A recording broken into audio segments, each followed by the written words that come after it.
Welcome to hit TV. నేను మీ నిర్మల. ముందుగా hit TV ప్రేక్షకులందరికీ ఉగాది శుభాకాంక్షలు. మరి ఈ ఉగాదికి అందరు పంచాంగాలు చూపించుకోవడానికి చాలా తొందరపడుతూ ఉంటారు. మరి ఈ సంవత్సరం అంతా కూడా మాకు ఎలా ఉండబోతుంది అని చెప్పేసి కూడా చాలామంది ఎదురు చూస్తున్నారు. మరి ఈ విశ్వవసునామ సంవత్సరంలో అందరికీ ఎలా ఉండబోతుంది, రాశుల పరంగా కావచ్చు, పంచాంగం పరంగా కావచ్చు, వాళ్ళ గ్రహస్థితులు కూడా ఎలా ఉండబోతున్నాయని మనకు క్లియర్గా ఎక్స్ప్లెయిన్ చేయడానికి ఈ రోజు మన హిట్ టీవీ స్టూడియోలో ఉన్నారు ఐకాన్ ఆస్ట్రాలజర్ గట్టుపల్లి సురేష్ బాబు గారు. మరి అందరి రాశుల గురించి, వాళ్ళ జాతకాల గురించి, ఎలా ఉండబోతున్నారు అనే దాని గురించి అడిగి తెలుసుకునే ప్రయత్నం చేద్దాం. నమస్తే గురుగారు. జై శ్రీమన్నారాయణ. గురుగారు, మరి ఇప్పటివరకు అయితే వృషభ రాశి వాళ్ళది కూడా చెప్పేశారు, చాలా బాగుంది. కానీ తదుపరి ఇప్పుడు ఈ విశ్వవసునామ సంవత్సరంలో మిథున రాశి వాళ్లకు ఎలా ఉండబోతుంది, వాళ్ళ స్థితిగతులు ఎలా మారబోతున్నాయి ఏంటి అని తెలుసుకుందాం అనుకుంటున్నాము. కాస్త వివరిస్తే బాగుంటుంది గురుగారు. అయితే మనకి ఈ విశ్వవాసునామ సంవత్సరంలో మనం చూసుకున్నట్టయితే కనుక మనకి మార్చి మాసం 30వ తారీఖున మనకి ఉగాది అనేది వస్తుంది. ఈ ఉగాది నుంచి మనకి సాంప్రదాయ ప్రకారంగా ఏంటంటే పంచాంగ శ్రావణం, ఆ రోజు నుంచి జాతకాలు చూసుకొని ఈ సంవత్సరం మొత్తం ఎలా ఉంటే ఏం పరిహారాలు చేసుకుంటే మనం అనుకున్న స్థాయికి వెళ్ళగలుగుతాం. పిల్లలు సెటిల్ అవుతారని పెద్దలకి, మనం సెటిల్ అవ్వాలనే యూత్కి అందరికి ఉంటుంది. కాబట్టి ఖచ్చితంగా జాతకాలు అనేది ఈ రోజుల్లో అవేర్నెస్ పెరగడం ద్వారా మంచిళ్ళు తాగాలంటే ఉండరా బాబు వీడియో చూసి ఈ టైంలో తాగాలా లేదా అనే ఒక దానికి ఈ రోజు ఉన్నారు. కానీ మన పెద్దవాళ్ళు ఏంటంటే సంవత్సరం పొడుగుతా ఉండేదానికి ఒకే రోజున మా సంవత్సరం పొడుగుతో ఏం చేయాలనే దానికి ఒకే రోజున వారు రాయించుకునేవారు. ఆ సంవత్సరానికి ఏం సరిపడా ఉండేది చేసేవారు. అప్పుడు ఉండేది గురువులు తక్కువ కాబట్టి ఆ ప్రకారంగా ఉన్నాయి. ఈ రోజుల్లో అవేర్నెస్ పెరిగిపోయింది, గురువులు ఎక్కువైపోయినారు, రోజుకు గురువు పుట్టుకొస్తున్నారు. మొన్న కూడా గురువు పుట్టుకొచ్చాట. అయితే ఇలా అయిపోతుంది. అయితే మిథున రాశి నాకు రానున్న కాలంలో రాసులు కూడా మార్చేస్తారనిపిస్తోంది. అంటే రాసులు కూడా ఎక్కువ చేసి అంటే అప్డేట్ గురుగారు. అప్డేట్ వర్షన్ కావాలి కూడా. ఏ టెక్నాలజీ వచ్చింది కాబట్టి మనం కూడా అప్డేట్ అవ్వాలి. తల్లిదండ్రులు కూడా మర్చిపోయేంత అప్డేట్ అయిపోతుంది గురుగారు. తల్లిదండ్రులు మర్చిపోయేంటంటే ఓకే సబ్జెక్ట్ అది. So okay. అయితే మనకి ఇప్పుడు మేజర్గా ఏంటంటే విశ్వవాసునామ సంవత్సరంలో మిథున రాశి. ఈ మిథున రాశి వారికి కూడా అదృష్టం లేదా అని అనుకోవచ్చు, కానీ అదృష్టం ఉంది. కానీ మిశ్రమ ఫలితాలు అయితే ఖచ్చితంగా వీరికి ఉన్నాయి. పోయిన ఒక 5-6 సంవత్సరాలు వీరికి ఏంటంటే 2.5, 5, 7.5, 9 అలా 12 సంవత్సరాలు వీరికి వీరి పుట్టినటువంటి జాతక ప్రకారంగా చూసుకున్నట్లయితే వారి వారి యొక్క స్థితిగతులు, వారి వారి గోచార ప్రకారంగా దశ ప్రకారంగా వీరికి ఆ శని భగవానుడు కొంతమేర వీరికి ఇబ్బంది పెట్టారని చెప్పొచ్చు. అయితే అది అదృష్ట శాస్తు మార్చి 30వ తారీఖు ఉగాది అయితే మార్చి 29వ తారీఖునే షష్టగ్రహ కూటమి మీనరాశిలో ఏర్పడడం ద్వారా కొన్ని రాశులు వారికి అదృష్టం ఉంది. అందులో ఒకటి మిశ్రమ రాశిగా ఉండేది మిథున రాశి. వీరికి కూడా కొంతమేర కొన్ని గ్రహాలు వీరికి కూడా శుభదృష్టి రావడంతో వీరు కూడా అదృష్టవంతులు అవుతున్నారు. అంటే ఇప్పుడు మనకి ఎలా ఉండేదంటే మనకి ఒంటి మీద బల్లి పడితే అక్కడ శకును అంటారు, కానీ కంచికి వెళ్ళి వచ్చి బంగారు బల్లి తాకొస్తే వారిని తాకినా కూడా దోషం పోతుంది. అంటే అదృష్టవంతులు కొన్ని రాసుల వారు ఉంటే వారితో పాటు మిథున రాశి వారు ఉన్నారనుకోండి, ఆ అదృష్టం వీరికి కూడా వస్తుందా అని చెప్పొచ్చు. అలా ఉంటుంది. సో మిథున రాశి వారు ఒంటరిగా ఎప్పుడు ఉండరు అనమాట. అంటే జంటగా కాదు, ఫ్యామిలీతో ఉండటం, అటాచ్మెంట్ ఎక్కువగా ఉండడం లాంటి ఉంటుంది. ఒక సపోర్ట్ అనేది ఎప్పుడు ఉంటుంది. అయితే వీరికి ముఖ్యంగా చెప్పాలంటే మిథున రాశి వారికి ఆదాయం 14, వ్యాయం 2, రాజ్యపూజ్యం 4, అవమానం 3గా పరిగణిస్తుంది.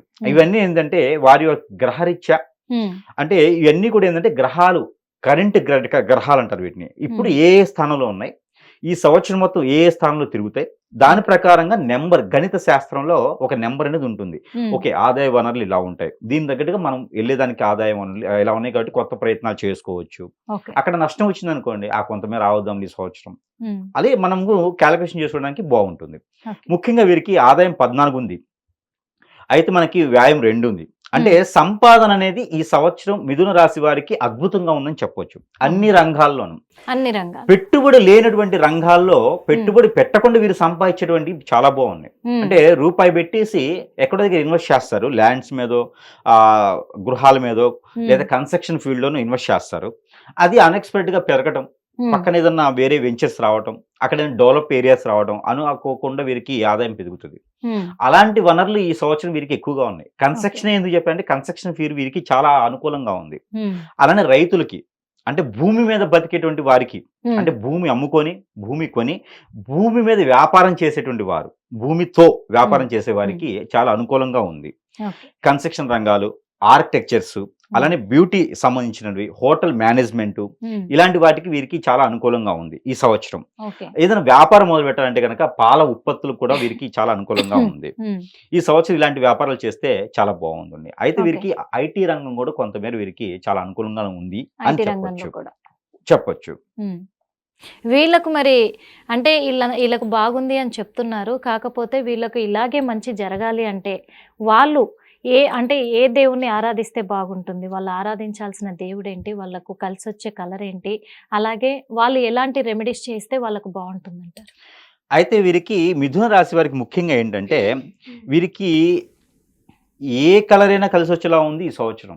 ఏ కలర్ అయినా కలిసి వచ్చేలా ఉంది ఈ సంవత్సరం వీరికి. అద్భుతం అన్నమాట ఇది. అందులో వాళ్ళకి నచ్చిన కలర్ వేసుకోవచ్చు. ఈ మధ్యన ఒక ట్రెండింగ్ ఉంది, సోమవారం వైట్, మంగళవారం ఎరుపు, బుధవారం పచ్చ. 1 వీక్ కి సరిపడా, వారానికి సరిపడా. ఇంకా కలర్స్ ఎక్కువైతే వారాలు లేవు. అందుకని దాన్ని అలా వేసుకుంటూ ఉన్నారనమాట. సో వీరికి ఏంటంటే ముఖ్యంగా చెప్పాలంటే కనుక గ్రీన్, ఎమరాల్డ్ గ్రీన్ కలర్ వీరికి చాలా అద్భుతంగా ఉంది. అలానే ప్యారెడ్ గ్రీన్ కూడా వీరికి చాలా అద్భుతంగా ఉంది. వీరికి కలిసి వచ్చేటువంటి వారాలు వచ్చేసి సోమవారం, అలానే ఆదివారం. ఈ 2 వారాలు వీరికి చాలా అనుకూలంగా ఉన్నాయి. ఏదైనా మంచి పని చేయాలనుకుంటే ఈ వారాల్లో వీరు చేసుకుంటే ఈ సంవత్సరం మొత్తం ఎదిగేందుకు ఆస్కారం ఎక్కువగా ఉంటుంది. వీరికి గ్రహరీత్యా కొన్ని దోషాలు ఉన్నాయి, కుజు దోషాలు ఉన్నాయి. ఎట్లా అంటే ఈ సంవత్సరంలో మొదటిగా ఏప్రిల్ మాసం, జూన్ మాసం, ఆగస్టు మాసం, అలానే నవంబర్ మాసంలో జన్మించేటువంటి స్త్రీ పురుషులు ఎవరైనా ఉంటే మిథున రాశిలో వారు జన్మించినట్టయితే కనుక, ఆ ఒక నక్షత్రాలు మిథున రాశిలో జన్మించినట్టయితే వారికి కుజు దోషం కూడా ఏర్పడేలా ఉంది. ఖచ్చితంగా వారికి శాంతి హోమం, శాంతి పూజ అనేది ఖచ్చితంగా చేయించుకోవాలి. ఇది మిథున రాశి వారి యొక్క అదృష్టం. అంటే శాంతి హోమం, శాంతి పూజ చేయించేది అన్ని రాష్ట్రాల్లో ఉండదు. వారికి శివుని యొక్క అనుగ్రహంతోనే పుట్టేటువంటి వారు ఉంటారు. అందుకే 2వ స్థానం, 4వ స్థానం, 6వ స్థానంలో కుజుడు ఉండడం వల్ల మంచి జరుగుతుంది. అందరూ అనుకుంటారు కుజు దోషం ఉంటే దాంపత్య జీవితం రాదు అని. వీరి జీవితంలో మంచి జరుగుతుంది. అందుకని వారికి శాంతి హోమం, శాంతి పూజ చేయించుకుంటే ఖచ్చితంగా వారు ఎదిగి పెరుగుతునేటప్పుడు ఆ ఫ్యామిలీ అనేది కూడా అలానే పెరుగుతూ ఉంటుంది. అందుకని శాంతి హోమం, శాంతి పూజ చేయించుకుంటే మంచి జరుగుతుంది. అలానే వీరికి కలిసి వచ్చేటువంటి తిథి చెప్పుకున్నాం. అలానే వీరికి కలిసి వచ్చేటువంటి నెంబర్ అంటే ఆ ఒక తిథి, ఒక రోజు ఏదైతే బాగుంటుంది అంటే వీరికి 4, అలానే వీరికి 8 కూడా బాగుంటుంది. అట్రాక్షన్ 8, 4 2 కూడా వీరికి అట్రాక్షన్ ఉంటుంది. అలానే వీరికి 13, 17 ఇవి కూడా వీరికి చాలా అనుకూలంగా ఉంటుంది.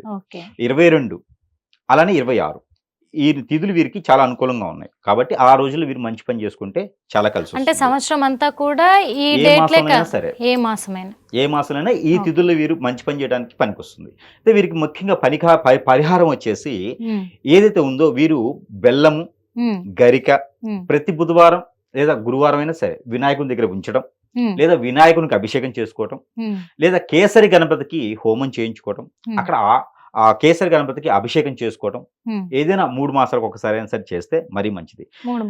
నవగ్రహాలకి అభిషేకం, నవగ్రహ ప్రతిక్షణ, నవధాన్యాలతో నవగ్రహాలకు అభిషేకం చేసుకుంటే వీరికి ఖచ్చితంగా ఆ గ్రహాల నుంచి ఒక వెసులుబాటు కూడా వీరికి దొరుకుతుంది. ఆ గ్రహాల నుంచి శుభ సౌలభ్యం కూడా వీరికి ఉంటుంది. కాబట్టి వీరు ప్రతి మాసంలో కూడా ఒక వారం చేసుకుంటే సరిపోతుంది. అది మార్నింగ్ సమయంలోనే చేయాలి, 12 గంటల లోపు. అది శనివారం లేదా సోమవారం చేసుకుంటే మరీ మంచిది. ఇలాంటి చిన్న చిన్న పరిహారాలు చేసుకొని ఈ యొక్క మిథున రాశి వారు కూడా ఈ విశ్వవాసన సంవత్సరం మొత్తం కూడా రాణించడానికి, పాలించడానికి చాలా అనుకూలంగా ఉంది. కాబట్టి ఈ చిన్న చిన్న పరిహారాలు చేసుకొని అదృష్టవంతులు అవ్వచ్చు.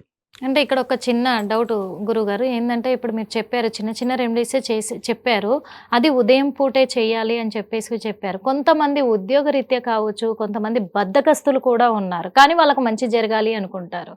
ఇప్పుడు ఉద్యోగ రీత్యా కూడా కుదరని వాళ్ళకి ఇంకేమన్నా రెమెడీ ఉందా వాళ్ళకి అనుకూలంగా? ఖచ్చితంగా వీరికి ఒక 3కి అన్నదానం చేయటం శనివారం రోజున సాయంత్రమైనా చేసుకోవచ్చు.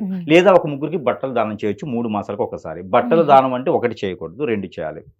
బ్లౌజ్ పీసు, శారీ, లేదా ప్యాంటు, షర్టు, లేకపోతే అలా ఏదైనా 2 పీసులు దానం చేస్తే వీరికి మంచి జరుగుతుంది. ఏదైనా శనివారం లేదా ఆదివారం రోజున వీరు దానం చేసుకోవచ్చు. ఆ ఒక పరిహారం అనేది చేస్తే ఆ ప్రతిఫలమే వస్తుంది. ఓకే, ధన్యవాదాలు గురుగారు. హిట్ టీవీ యాప్, ఇందులో short news, live news, entertainment shows, movies, digital magazines తో పాటు మీ జిల్లా వార్తలను కూడా ఫ్రీగా చూడొచ్చు. అంతేకాదు కేజీ నుంచి పీజీ వరకు విద్యార్థులకు స్కాలర్షిప్ కూడా అందిస్తున్నాం. ప్రతి వారం 10 మందికి లక్కీ డ్రా ద్వారా ఒక్కొక్కరికి 10,000 రూపాయలు అందిస్తున్నాం. ఇంకెందుకు ఆలస్యం, వెంటనే హిట్ టీవీ యాప్ ని డౌన్లోడ్ చేసుకుని ఫ్రీగా ఎంటర్టైన్మెంట్ పొందండి. Hit TV app. Hit TV app. Please download Hit TV app. Hit TV app ని ఫ్రీగా డౌన్లోడ్ చేసుకొని ఎంజాయ్ చేయండి. మీకు నచ్చిన ఎంటర్టైన్మెంట్ కోసం హిట్ టీవీ యాప్ ని ఫ్రీగా డౌన్లోడ్ చేసుకుని ఎంజాయ్ చేయండి. హిట్ టీవీ యాప్ని డౌన్లోడ్ చేసుకుని ఆస్వాదించండి, ఆశీర్వదించండి. ఇంతమంది సెలబ్రిటీలు హిట్ టీవీ యాప్ ని డౌన్లోడ్ చేసుకోండి అని చెప్తున్నారంటే ఎంత మంచి యాప్ ఆలోచించండి. అమెరికా అమెరికాలో చదవాలనుకునే వాళ్ళకి విశ్వసనీయమైన పేరు మన శౌర్య కన్సల్టెన్సీ. UK లో 1 year masters. UK లో 1 year masters. 2 years work permit up to 5 years visa. Contact Saurya Consultancy. Contact 89851 89851.